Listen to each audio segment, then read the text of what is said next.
Hello, welcome to Virtua Boys. It's been a few days since I've uploaded a video. I've had a fairly mad week at work, and it's completely eaten into all of my video time. So apologies if you've been waiting for Ranking the Snares, all of the Street Fighters, Neo Geo Play. I just haven't done any for like a week. So sorry. I'm also becoming very ill. I feel horrific. So sorry if my voice sounds like death. So I'd appreciate your thoughts and prayers in my illness. One like on the video equals one prayer, so, take that on board. Hopefully I survive. Yeah.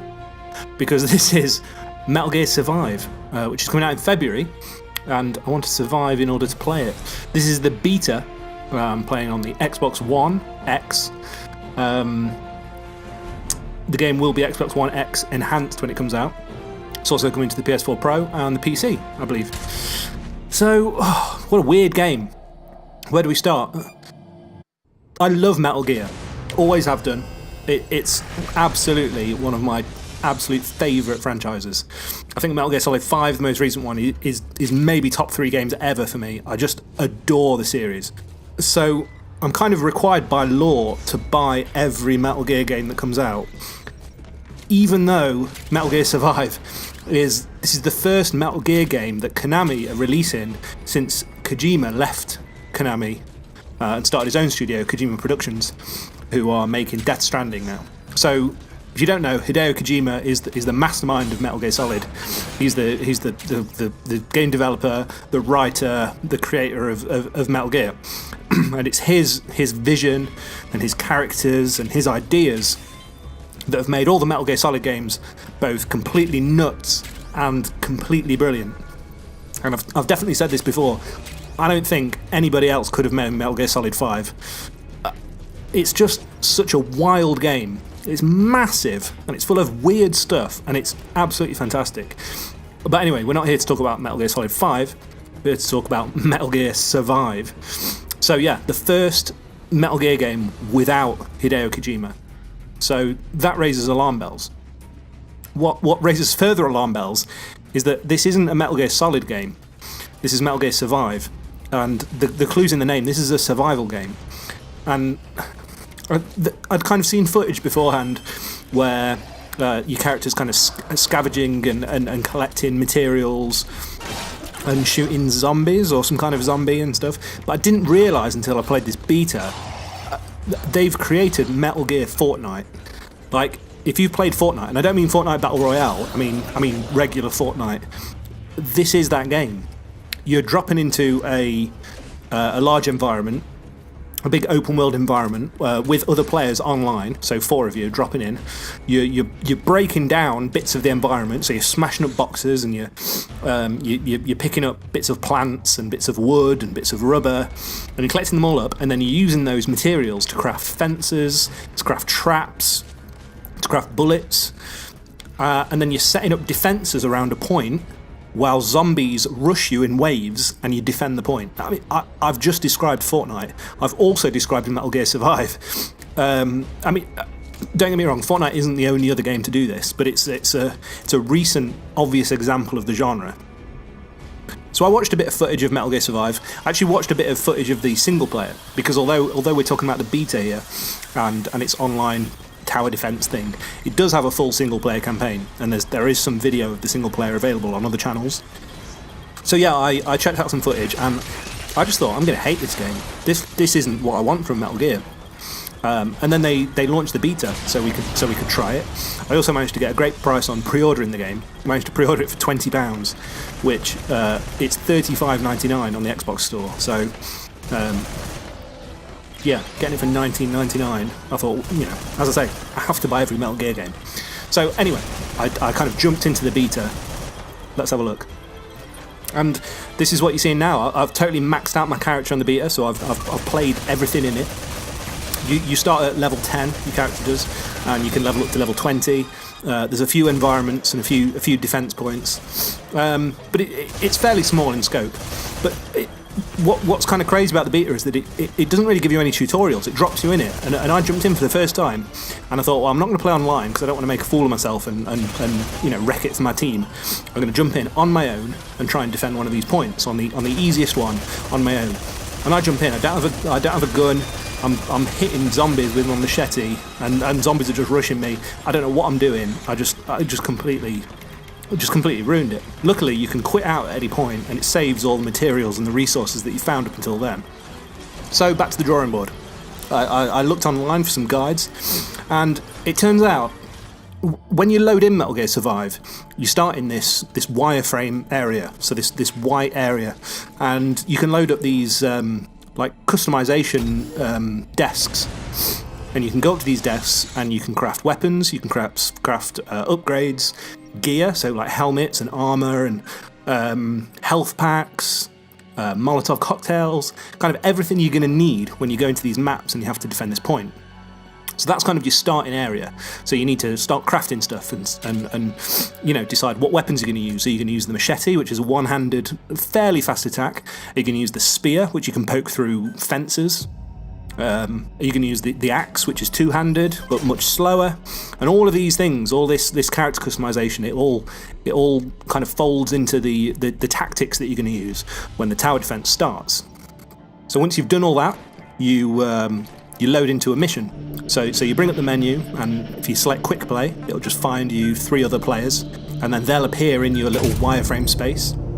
And then you're all in the same area then, and everyone can see what mission you're doing, and then you've still got some time to run around and craft some gear if you want, and craft your upgrades and your bullets and stuff. But when everyone's ready, you all move to the one point and trigger the start. You're then dropped into the environment that you're going to play. So this looks very similar to Metal Gear Solid 5. Yeah, it's really, really similar to the environment in there, but it's not. It's an original environment. So you start a little bit away from the point where you're going to be defending, but you'll see it on your screen as a little yellow square. So your first objective is to move to that point, and on your way you can scavenge things. You can find tires on the floor and pots and bits of wood and all this stuff. You can use your machete or your axe to like knock down trees. Again, just like Fortnite, you can smash up barrels and take the iron and use that iron to make bullets. And all of this, so you're kind of gathering resources until you trigger the mission to start. You're just gathering resources, and maybe you're starting to set your defences. So you'll see here there's this little fort, and in the middle of the fort there's this big kind of metal tower thing. That's what you're defending. There's a red ring around it, and you kind of want to keep the zombies out of that. So at a basic level, when the zombies start spawning in, you can just go and start shooting them. You can go and start hitting them with your axe. You can just kill them. The first wave is incredibly easy. The zombies are really easy to kill. It's not really a problem. But again, what we're seeing here is the easy mission. There's normal difficulty missions, there's hard difficulty missions. It's fair to say in the full game there's going to be tons of these. But when things start getting a little bit hairier, you need to start thinking about putting up some defences that aren't just your guns. So you've got a crafting menu and you've got an inventory, and you can craft like wire fences. You can craft fences that have got barbed wire on. You can craft short like traps, short barricades that the zombies can kind of jump over, but it'll slow them down. You can craft traps, so there's these like spinning blades that you can drop down the ground, and when the zombies come near, it kind of chops them up at the knee. Tons and tons of stuff. Or you can just craft Molotov cocktails and just lob them at them and set everybody on fire, which is equally fun. Oh, and there's also turrets, so you can drop down a little machine gun turret, and you can grab that and just take out tons of them at once. So there's all these options, and again, I felt like this shouldn't work and this shouldn't be fun, but the reality is the Fox Engine kind of sandbox that they created for Metal Gear Solid 5. It's absolutely fantastic, and one of the best things about MGS5, on top of the weirdness and the crazy story and the weird missions and things, it just played absolutely amazing. It's super smooth, it runs at 60 frames, it looks gorgeous. There are these huge, big open world environments. You can move around them quickly. You can jump. You can scale walls. It's just by far the best playing Metal Gear Solid, and that kind of lends itself, as we can see with this, to other genres. And I truly think it works. Like, it took me a couple of games to start finding the fun in this, but by the time I'd maxed out my character and I'd explored all these different traps and all these different options that I can use, I was having a lot of fun, and it's made me a lot more optimistic about the game. So you'll see in this footage, you'll see me crafting fences and turrets, and actually dropping some wire fences around the fort to block off paths. Yeah. One of the things you'll notice is the red arrows along the floor, which show you the line that they're not zombies. I don't think. I think they're called something else, but essentially they're zombies. It shows you the path that they're going to be walking. You know, like in a traditional tower defense game. So before the wave starts, you can see generally where the zombies are going to be coming from, and which sides of the fort that you need to protect. In the first wave, it's very simple. There's maybe like 1 or 2 paths. By the end, they're coming in from every side, and it's no good just to put down fences on every side, because that blocks you and your teammates as well. So you've got to think about it, and maybe you put a couple of fences down with the intention of funneling the zombies round to another side where they're all coming together, and you can drop a Molotov on them all at once. Or maybe you funnel them down a side and put one of these spinning blade traps down and take them all out in one go. I think the tactics are fun, and I was just playing this with randoms. I haven't played it with friends, you know, with mics on and stuff. It all seemed quite clear what we were doing, and it was quite easy to work together. And yeah, it was just a blast. So there are multiple types of zombies as well. It's not just the regular kind of weak walkers. There's these bombers, which you'll recognise if you've played anything like Left 4 Dead or whatever. You know, big round, fat zombies, and when you shoot them and when you take all their health down, they explode. So what you want to try and do is slow them down so that a big horde of the regular zombies are around them when they explode, and then it'll blow them all up in one go. There's also side quests or side missions that will drop while you're taking part in the wave defense, and they'll appear on your map as these blue circles. And the one that kept popping up for us was to gather parts to create a small Metal Gear, which someone can jump in and run around the battlefield, and it's got really strong like guns on it. It can run into zombies and do a ton of damage, and that was fun. That was just like another little thing to be thinking about while you're setting up your defences and while you're all kind of trying to stay alive in this intense little situation. I did find myself struggling with some of the menus. As I said, there's not a great deal in the beta in terms of tutorial stuff. I did read after the beta had finished, because it only lasted this weekend. There is like a wiki deep within the menus with the answers to tons of your questions about why is this here, how does this work, how do I do this, which I didn't find while I was playing it, and I've only learned that since it's finished. But I think I found out enough while I was playing to manage my way. Things I struggled with was when I crafted something in the mission, I couldn't figure out how to change my equipment. So you know, I'd pick up resources as we were fighting the zombies, and then in between waves, I'd run to the little crafting desks and I'd make a load of Molotovs, and then I couldn't figure out how to equip them. Like, they'd be in my inventory or you know, somewhere, but my kind of on-body inventory was still saying I didn't have any, so I couldn't figure out that. So that's weird. Maybe you can't when you're in a mission, but then you wouldn't be able to craft them mid-mission, so that would make that pointless. Anyway, I'm sure I was just missing something. That's not a slight on the game. Well, maybe it's a slight on the discoverability in the game. But yeah, it's such a weird game. I'm going to say it again. I feel like this should be rubbish, and I should hate this. It's an online-only Metal Gear Solid where you're shooting zombies in wave defense. That sounds awful. That's like the most 2017 game in the world, although it's now 2018. It's like, how do you focus test a living game, like a games as a service kind of game that's going to survive for a long time and make people buy DLC and stuff? This is the game. You take a hugely popular franchise like Metal Gear, you make it online only, you make it wave defense, you add in crafting because Minecraft owns everything.